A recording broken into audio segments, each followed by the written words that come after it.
This week on Mikey's Miracles, Kelly asks, have you ever had your pants or shorts pulled down while playing sports? Great question, and yes. Pants dropping is the worst because it gives your opponents the upper hand. For example, if you're in track and field, by the time you pull your pants back up, they're probably 5 or 6 hurdles ahead of you by now. People these days will do anything to get a competitive advantage. Steroids or other performance-enhancing drugs, or pulling down someone's pants, a move that is cheap but highly effective. Fortunately though, there are 3 ways you can combat this. First, suspenders. I always wear suspenders when playing sports exactly for this reason.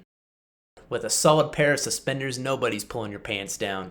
Yeah, you might be made fun of, but you'll be the one getting the last laugh in when they themselves become the victims of pants bandits. And the good news is suspenders can work with just about any sport. Golf, basketball, curling, you name it. Second, you can focus on sports that don't involve pants. Wrestling is a great example of this. Instead of pants, you wear a singlet. And do you think anyone is going to mess with the kid at school who's wearing a singlet around all day? I don't think so. And finally, you can triple, even quadruple knot your drawstrings. This is going to make it that much harder for your pants to become loose and therefore harder to pull down. Now, we could stop here, but the fact you're asking this question makes me think you've already been a victim to this prank. So I think an important follow-up question is, what do you do if an adversary on the field does pull down your pants? Well, then it's time for vengeance. So here's what you do. First, you're going to pull your pants back up in a calm, collected manner. You don't want anyone to see that they got in your head. 90% of pants pullage is mental warfare. Next, you're going to rip out one of your shoelaces and you're going to form what's called a Honda knot. We're going to use this to turn that shoelace into a makeshift lasso. Third, we're going to chase down that perpetrator and lasso them with our new rope.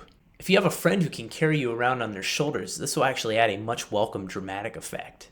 Now, it might take 15, 16 attempts to lasso them, especially if you haven't lassoed before. That's why I always recommend practicing lassos about 20 minutes a day.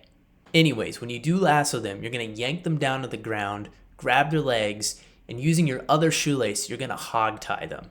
They're not going to be able to move, and they're going to be down for a while. So this will give you more than enough time to make up for anything that was lost with the original embarrassment.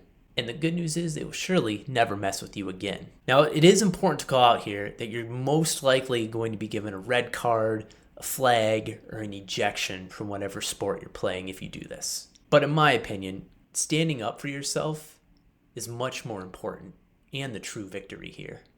All right, Kelly, I think you have the tips you need to succeed the next time someone does this, but in the meantime, I would definitely invest in some nice suspenders, like a nice Perry Ellis. All right, Kelly, you take care. God bless.